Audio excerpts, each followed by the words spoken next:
Okay, hello everyone. Chris McMillon here with Autonomy Season 1. I'm here with Joseph Ford.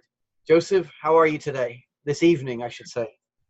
This evening, I'm doing very well, Chris, and thank you for allowing me to be part of the badassery of the Chris McMillon Show. Excellent. It's an honor to be part of the Badass Washington Pacific Northwest group. It's all about building bridges. Yeah, man. Yeah, we got quite a few students up in the Pacific Northwest. Are you from there? Where are you from originally? Um, Originally from California. Most of my life spent in California, and I traveled around a lot as a kid, and then moved up here 12 years ago now. Would So Where yeah. would you argue, where would you consider the beginning of the Pacific Northwest? Would that count Northern California or not? I don't know, really. I guess it depends on who you talk to. I don't know. I think of it as, kind of the California-Oregon border, but Yeah. I'm not real sure. Yeah, cool. Um, what do you know about the dark side of the music industry? What's going on there? Uh, you know, I don't know a whole lot about it. I know it's there, and I know that, I don't know. I mean, there's a lot of people who say a lot of things, and you don't know how much you can believe, but you can sense there is a nefariousness there, and there is really an attempt to suck people into a really dark place, you know. Yeah, I agree. Um, What was her name that we saw the other day? Um, oh, Billie Eilish. yeah, yeah, Yeah, yeah. yeah, I looked at that video and it is just rife with symbolism and just, and I don't believe in um, I believe in the power, the energy, that the negative energy that these things create. You know what I mean? But I yeah. would say it's just full of satanic symbols, even though, I don't necessarily believe the devil. But Right. the people that do are definitely, integrating their dark symbolism into all these music videos. So the question is why, and, what effect is it actually having on young people? Um, but yeah, I saw that video you referred to the other day, and I definitely wouldn't, want my kids watching that at a young age. It's almost scarier than a terror film, than a horror film. Some of that stuff, you know what I mean? Yeah, and yet it is like mainstream, fully accepted now, and it's funny, I think back, and you think about to back to the 50s, and parents then saying rock and roll is the devil, it's the devil, and it sounded funny at the time, and it still sounds kind of funny, and yet there's part of me that kind of wonders, like, what, maybe they were onto something, because it's been this steady move towards, every generation has kind of accepted, what we've been indoctrinated with, what we've been exposed to.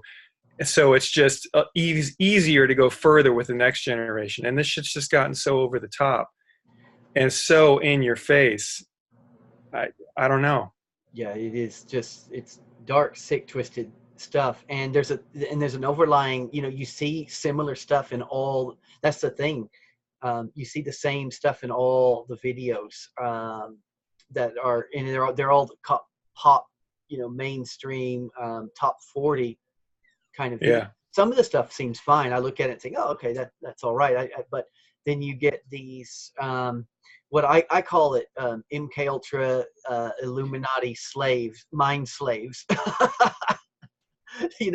I can't prove it, but Right. there's the same theme. It's the same symbolism. It's the same, that even the song sounds the same. And if you listen to the song alone without seeing the music video, it may not seem that bad, but then you watch the music video and you're thinking, what is going on here? It's Uh, you know, man. Even just some of the songs, if you listen to the words and, like that Billie Eilish song, if you even listen to the tune, it's weird. It's like this kind of hypnotic circus music. And I don't have any evidence that she's some tool of MK Ultra, or I don't know. I don't even have any evidence that MK Ultra still exists. But it's really clear that and maybe the whole purpose of her doing this is just because it's what gets attention, and she can make a bunch of money. But regardless of any of that, it's clear that she and others are tools of someone or something nefarious, because it's dark, and you watch what some of the kids go through who get sucked into it, and it's not good. It's not good. I don't know if it's ever occurred to anyone to find who is behind the artistic direction of these videos. Is it the same group of people? Because really, the artists themselves, I just see them as puppets. I can't imagine Yeah, for sure. writing their lyrics or having anything to do with anything that they are given credit for. But it just occurred to me the other day, I wonder if you found all of the architects behind the imagery and the lyrics of these songs, could you connect them together? Or do these people know each other or not? Is is it just a trend, or is there something more nefarious going on? These are questions to ponder. Yeah, I'm sure that would be an interesting study to go down that rabbit hole of who all is involved in the creation of this. And I think you're right. The artists aren't, they're just the front. They're just the puppets, and they're flashed, a bunch of dollar signs, and sign on the dotted line. And they're, if you look at some of them and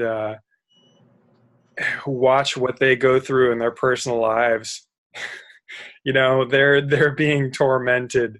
I saw a video of Billie Eilish from, one year to the next, and you could just see the change in her. And then, you think about somebody like Britney Spears. I don't know what's going on with her lately, but I know she's had, I guess, and she fell apart again or something, but yeah. What kind of conversation would you recommend when the kids will inevitably be exposed to this kind of stuff? What can we say to them? Is there a solution? You know what, Matt? That's a really good question, and I wish I knew. I talk to my daughter about things, and I talk to her in ways probably most people wouldn't talk to their kids. But one of the things I said to her, having gone to Waldorf for several years, she's familiar with a lot of mythology. So I said, you know what sirens are, right? And she said, yeah. And I said, well, there are sirens out there, and they're everywhere. And, they may not be luring your physical body, but what they're doing is they're luring spirits away to really dark places and feeding on them. So, whatever that's worth, whatever seed, whatever that inspires them for that. Yeah, good. Yeah. What kind of music, because you're a bit of a guitar player yourself, what kind of music are you into these days? What kind of music do you play? I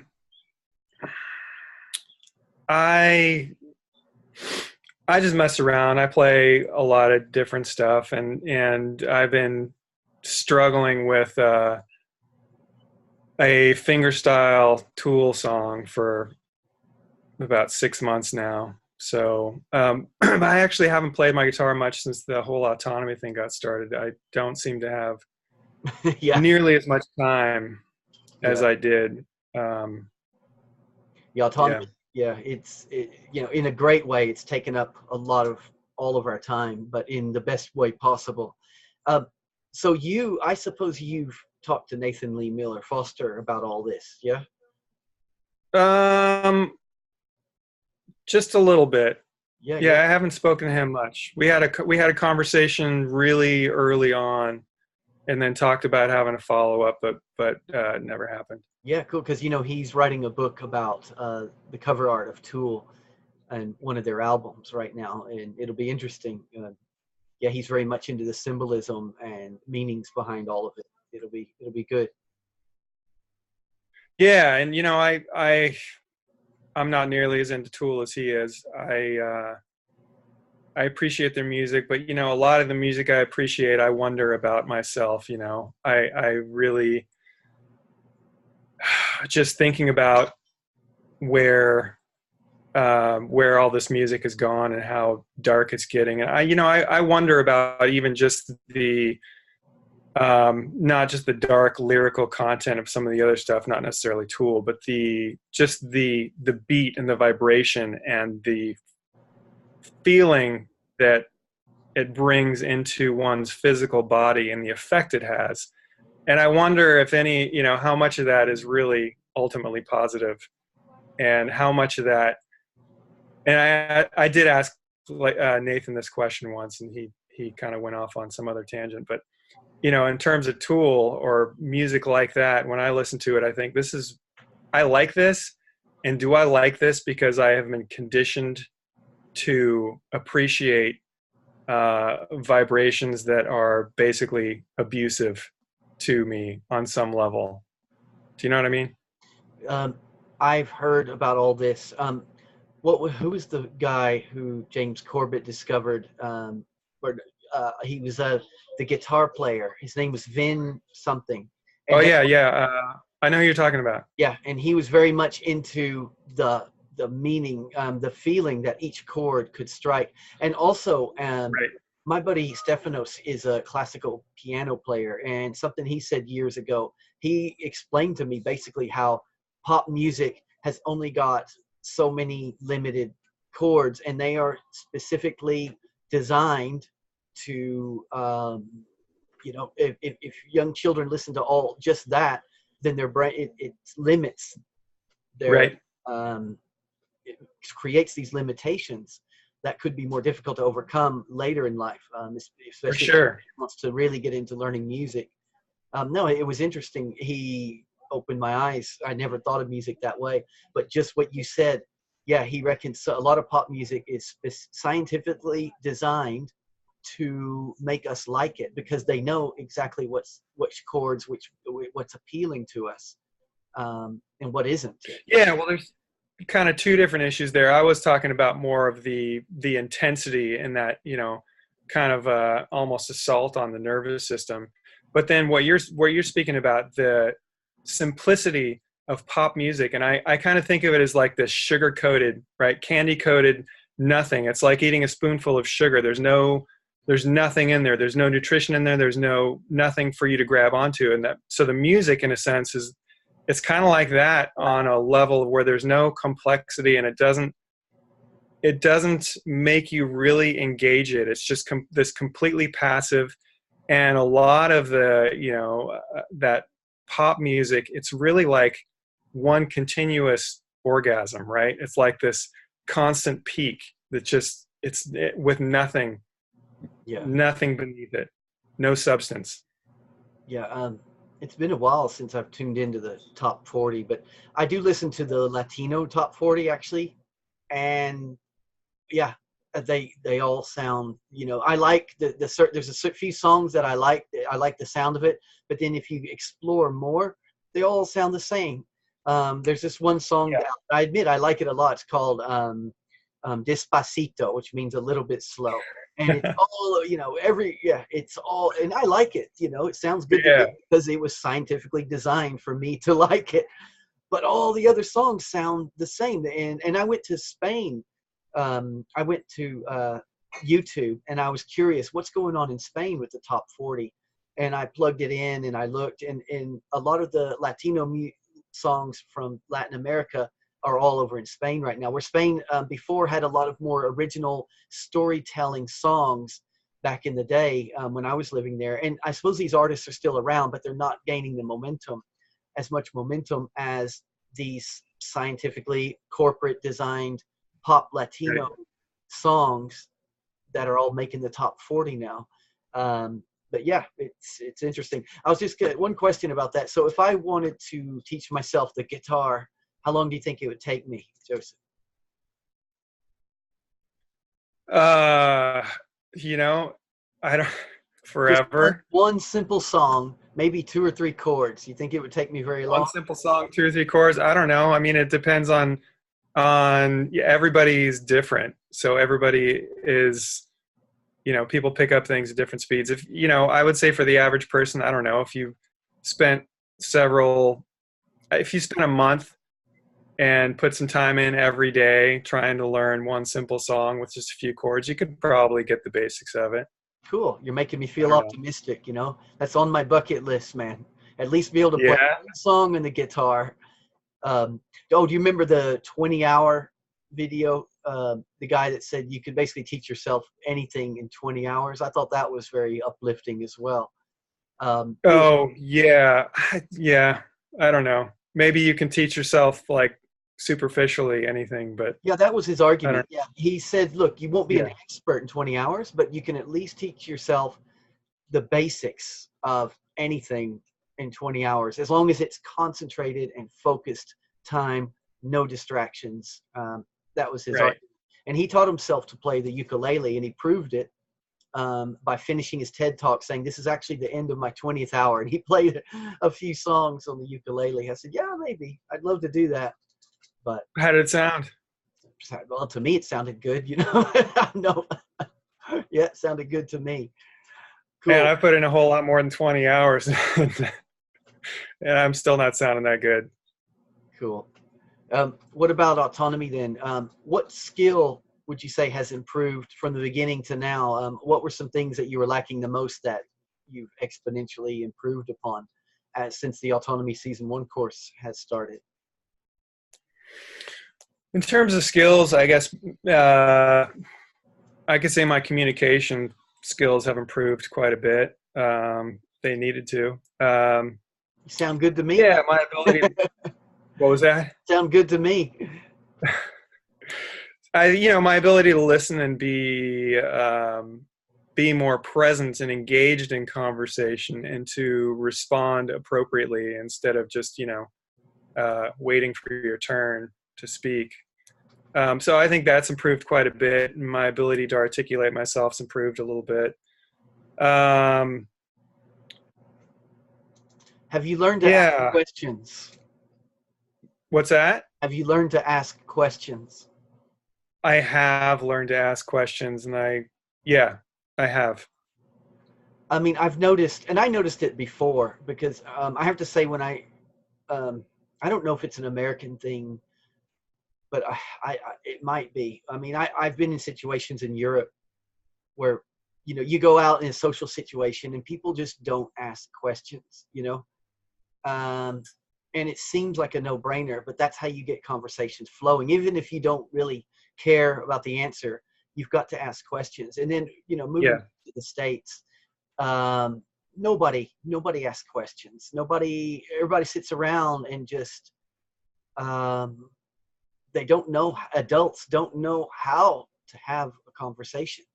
And it's, and myself included, definitely there were times where I think I was going downhill, but yeah, the ability to listen and ask questions, it's not as easy as it sounds for many adults around. And so, yeah, autonomy, it's helped you, and I think it's helped me as well, pretty much,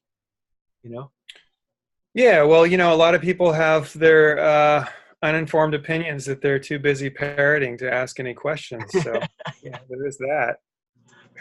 yeah, yeah, very good. I like to ask questions because it diverts the attention away from myself. So, that's my tactic in social situations. Cool. As soon as somebody approaches me, ask them something about themselves because I prefer not to talk about myself. That is I've never thought of it. I always thought of asking questions as, a way to get the conversation flowing, but it can also be used as a red herring. Yeah, yeah. Yeah. What about, what else? Is there anything else that you want to, your thoughts in general about the Autonomy Season 1 course? What would you say you've gained most overall from it?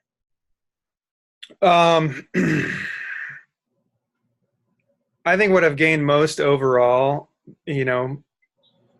is the community aspect, and it's really strange because it is this strong community and it is online. So I have mixed feelings about that, but I'll just talk about the positive first.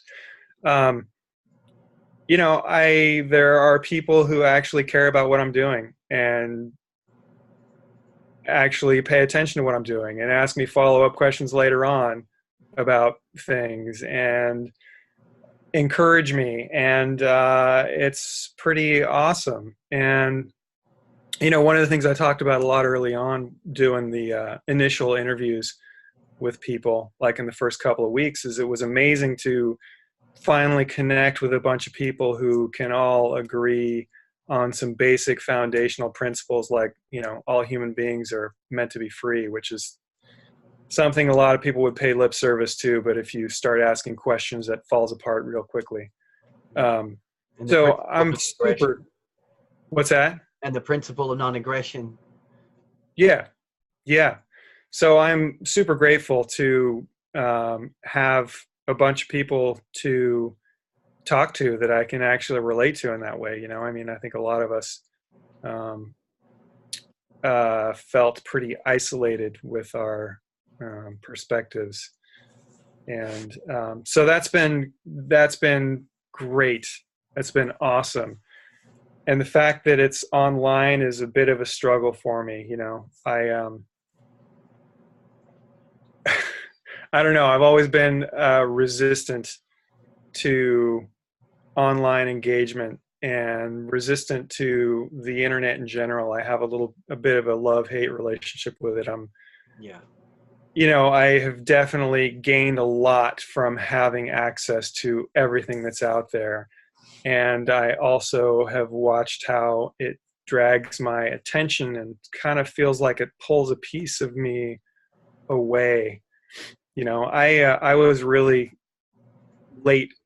Well, not really that late, but I was really hesitant to get on the internet in the early days. And I always remember plugging, the phone cord into the wall. And as soon as I would done, I would unplug it because I was totally paranoid. It was like, I don't want that thing in my house. I don't like it, but yet I was getting benefit from it. So, yeah. And so I didn't get a phone until 2015 because I just didn't want that,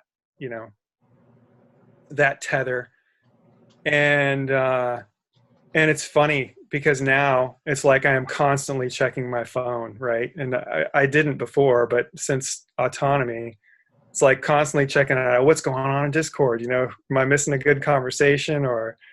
Well, that's the thing. It depends what a person is doing on their phone. It's true. You go out into society and you see, especially a restaurant, everybody's on their phone.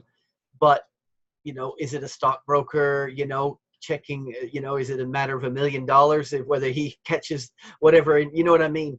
Or is he they're playing whatever game, you know what I mean? Mindless stuff.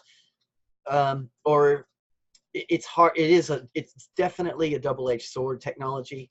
And I used to make fun when my wife, she got a touch screen before I did, and she was on it, and I would make fun of her going, make you say you're zombieing, you're being a zombie. But now I'm the same, I've got my phone. What am I doing with it? I'm on Discord, which is for me not a waste of time because I'm interacting with like-minded people and I'm constantly learning something. So yeah, it is definitely, it's like I like the metaphor of the hammer. A hammer is a tool. It can be used to do horrible things or it can be used to do wonderful things. Technology is the same. So I'm with you. Did you say you didn't get a phone till 2015? Do you mean a touch screen phone or a cell phone period? A cell phone period. Cool. Good on you. Yeah. I remember hearing, listening to something on NPR sometime in the 90s about cell phones and cooking worms with them. And my wife and I at that point were like, yeah, no, I don't think so. And that's not, I don't know if that was true. And that's not necessarily why I stayed away from it for so long. It was mostly because I didn't want to feel tethered and obligated and have this connection that I don't see as totally healthy. And, I see engaging in Discord as healthy and beneficial, but, I don't know. At the same time, it's like it's this good thing that's coming through a medium that just feels wrong to me, and you know, maybe that's just me. And You I don't know, know. the cooking worms thing, I mean, there may be some truth to that. And I mean, I never put my phone against my body. You know, I'm paranoid like that. And I turn off the Wi-Fi at night. Yeah, I'm stupid. I use my phone for an alarm clock, and I keep telling me I need to get just a good old battery wind up alarm clock so I can put my phone away from me at night. We make sure we turn off the Wi-Fi at night because there's no definite. They don't know. You know, it's the Wild West. What is it doing to us? We don't know. A lot of people will tell you, oh, it is causing harm. Others will say it's not. But you know, what do you have to lose by just switching it off when you're not using it? You know what I mean? And that's definitely what I do. Um, I, yeah. We turn it off. We turn our Wi-Fi off at night too. I actually didn't even activate our Wi-Fi until I don't know 6 months ago or so. We were just had it plugged in. But you know, there is no doubt that humanity is being experimented upon, and it's only a matter of time before the results come in. yeah, And yeah, I mean, I think some of them already are, right? yeah. Yeah. And People now getting, all this 5G business, you know, they're imposing that on people whether they want it or not. It's disgusting. I was going to comment, Joseph. I've got tinnitus in both ears. Yeah, yeah, it's not that bad, you know. So I have had bad spells in the past, but my left ear is a lot worse than my right. If it weren't, in fact, if it weren't for my left ear, it'd be hardly a problem at all. What a coincidence that that was always my phone ear. You know, huh, coincidence? I don't know. You tell me. You know, I've had a CT scan. There's no tumors or any issues going on. Um, but you know, again, that's just that my left ear was always my phone ear, even you know, landlines or cell phones or whatever. yeah, But I've once, yeah, I made a point. It's about a year and a half ago. I never put that thing to my head ever, ever. I always put the speaker on. If the speaker doesn't work, then oh, I'm sorry. You know, I never put my cell phone. I never press it to my ear, and I never will again, ever. yeah. Well, I guess you have more motivation than I do. I wish I could say I don't put mine against my ear, but I do. You know, when my wife calls me when I'm in the office, or you know, That's true because you don't want the whole world listening to your conversation. Yeah, exactly. but it's just no. I just if I were in a library or something and my wife called and I just I will not put the phone to my ear. So either the whole world can hear my conversation or I should probably get headphones or something. Yeah, or what is it called? There's Bluetooth. So they're not actually Bluetooth. They are headphones, but it's I think they all actually kind of work on the same principle of you know, the tin can and the string. Yeah. It's basically just sending the vibration through. Huh. So there's no electrical. Yeah, I looked into them a long time ago, and I'd forgotten about them just until you said that. Yeah. Yeah. Yeah. It could be a solution for me because, yeah, there are times when, and even listening to my, I have an app called What's Up. Do you know about Yeah, that? And I'm aware of it. it's actually you know, again, it's you're giving into the machine of the tech, you know, the Internet of Things, because WhatsApp's owned by Facebook, and of course everything you do is recorded. But it's very convenient, and if I can hit an audio, and it's almost as good as having a phone conversation. I'll record it, it sends immediately, and you know, my wife will send one back. She knows I'm driving, for example. um, I can just hit play rather than trying to read my text. You know what I mean? It's a bit safer. um, Yeah. but my point is, I still, you know, if the whole world has to hear the message rather than me putting it to my ear, so be it. Because no, I'm convinced that these things do put out harmful EMFs, and as a Yeah. testament, you know, I'm sitting here, and if it's near my speaker and someone calls in, the speaker starts going, you know, it catches the energy that's coming through. So what does that energy do to a person when it's right next to their body, or to their head when it's right? Right.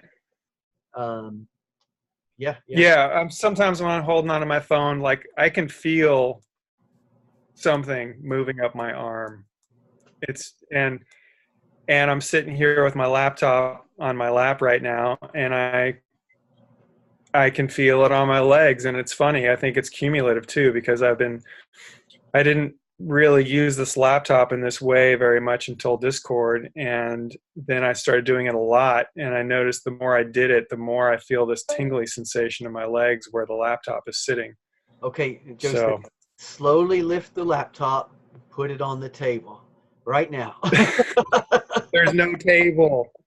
There's no table where I'm sitting. I Oh, don't have the that luxury. reminds me. You and I are one of the few lucky people on Autonomy to be living near other autonomizers. Yeah, it turns out, you're Yeah. right next to Joshua Hale. What a huge coincidence that was. Yeah.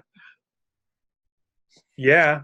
Super That- cool coincidence. Yeah, I remember in the And the early funny, days, yeah, the you guys funny, showed the photo of you guys you were in the outdoor in the snow. That was yeah, cool. yeah. It was awesome. I actually, I became aware of Joshua maybe 3 years ago. Um, I saw him like on the Conscious Resistance map, and I think I saw him in the School Sucks Facebook group Yeah. and somewhere else. And I kept thinking, I really need to look that guy up, and I never did. And then as soon as I joined the Autonomy and joined Tragedy and Hope, um, Rich gave Joshua the heads up. So Joshua emailed me, and I'm like, yeah, let's go out to lunch. And that was super cool. And it was just funny, And as we were talking, we realized we're actually neighbors, directly neighbors. That's brilliant. You Yeah. mentioned Conscious Resistance Network. Are you talking about freedomcells.com? I'm not sure. Derek Derek Rose. Rose created, he has the Conscious Resistance Network, but he also Yeah. has a website called freedomcells.com, and it is Okay. designed for, again, to connect like-minded people. I haven't been on That's forever. probably it. Yeah, yeah, but like a lot of my homeschooling friends and family, they're on there, and yeah, I haven't checked in fact a long time, and I should, because I think it's a great idea. But yeah, yeah, if you're on there, we'll have to connect there on there as well. Even though Texas is a very long way from Washington State, but It is a long way, but I've heard you do long road trips, so yeah, we drove up to last year we drove up to Calgary, so, and across Canada. Why not? But Yeah. I think any kind of networking outside the the corporate, the Facebook, Twitter, all the CIA owned and operated and NSA, everything that you do, is going onto your permanent record. So alternative platforms like Freedom Cells, Steam It, Minds.com, definitely is something to be encouraged. Yeah, and then in person's even better, Yeah. Oh, I mean, this yeah, is yeah. great. Like I said, This I'm is the, fortunate. I live very near Jordan, not very near, but near-ish, and we have met up once, and hopefully we'll be meeting up again. Definitely in the near how future. far away? Just an hour and a half, hour 45 minutes from here. Okay. Yeah, yeah. Where he lives, from where I live, and also, the end of this month, the people in Texas, there's going to be a Texas meetup there. It's going to Yeah. be myself and Tim. It's going to be at Pam's place. Michael Badner's going to be there, and hopefully Jordan, if he can find someone to look after his place. But that'll be interesting. That's just in a few weeks, just before Red Pill. Speaking of which, are you going? Any plans? I am going to Red Pill. I'm still trying to figure out everything. I haven't gotten my plane ticket yet. Josh and I have a hotel room for Saturday or Friday and Saturday, but I'm thinking I might stay for another day because I'm not going to be able to go early and hang out like most people are. So Yeah. I'm hoping that there are going to be people hanging out afterwards. I So I will still have be to figure there. that out. I'm leaving Monday evening, so I'll be there well into. I won't be. I mean, I'm flying in Thursday night, and then but I'm staying until Monday evening. My flight's not till in the evening, so Oh, cool. yeah. But no, I won't be there on Tuesday. Yeah, cool. So we'll get to meet up. I'm looking forward to it. What Yeah, me too. what projects do you have going on right now with Autonomy? What are you working on right now? You know what? I'm really not working on anything autonomy related, except for one of my big motivators for getting in autonomy was to kind of get traction in my life and really get unstuck from in a lot of ways that I was stuck. So I've basically been, as Rich would say, backfilling and kind of dealing with the whole backlog of projects that I've had. So yeah, that's what I've been doing, is just getting caught up. And Cool. I have found autonomy incredibly helpful in that regard. Just like I said earlier, the support I've gotten from people and Excellent. the And, encouragement. what about time management skills? Has that helped? Yeah, for sure. Yeah. Yep. I'm like you. I was resistant to the technology when it comes to scheduling. Until the course started, I have a whiteboard where I schedule up everything by hand or in my pen and paper calendar. But I have to, Hmm. I just bit the bullet and I'm using my Gmail, Google Calendar, Right. and bam, the Calendly links automatically connect to it and go in. And I have to admit, it has helped a lot because I've got so much going on. Maybe if I get to a point where things are more chilled out, I'll go back, because I hate using Google Calendar because, everything we do is just, there's no privacy. But it has helped a lot. Yeah. So good. Yeah, there's the convenience, and the convenience. I don't really fully understand the price that is paid for the convenience. Every new thing I sign up for that's interrelated to Google and Google Calendar and everything else is like, oh, now do you allow permission for this? Do you allow permission for this? And man, I remember in the early days of me getting on the internet, and every time one of those, I agree boxes had to be checked, I would actually read the entire, however long the agreement was. And I would check that box with my fingers shaking, right? Like, should I really be doing this? Yeah. And, every time it got easier, and it's just indicative of how much easier it is to accept more and more intrusion. And yeah, we are definitely getting, convenience. And like I said, I don't fully understand the price that's being paid yet. Yeah. But then risk versus reward. I mean, think of the meta learning that we're doing, and hyper learning. It's incredible. The amount of knowledge available, the brain model, is just so, yeah, the knowledge being gained is exponential. But yeah, at what cost? Yeah, you're right. Um, any final thoughts before we wrap up, Joseph? No, not really. Looking forward to meeting you in person. That'll be fun. Cool. Another disembodied, screen that I can then shake the hand of, and actually, I'm looking forward to that. Yeah, you'll find in person I'm quite lanky and skinny and kind of goofy, but I would have never guessed that you were goofy, Chris. Oh I would have never guessed that. All right. Cool, Joseph. Yeah, appreciate it. Thanks a lot, man. You are welcome. Thank you.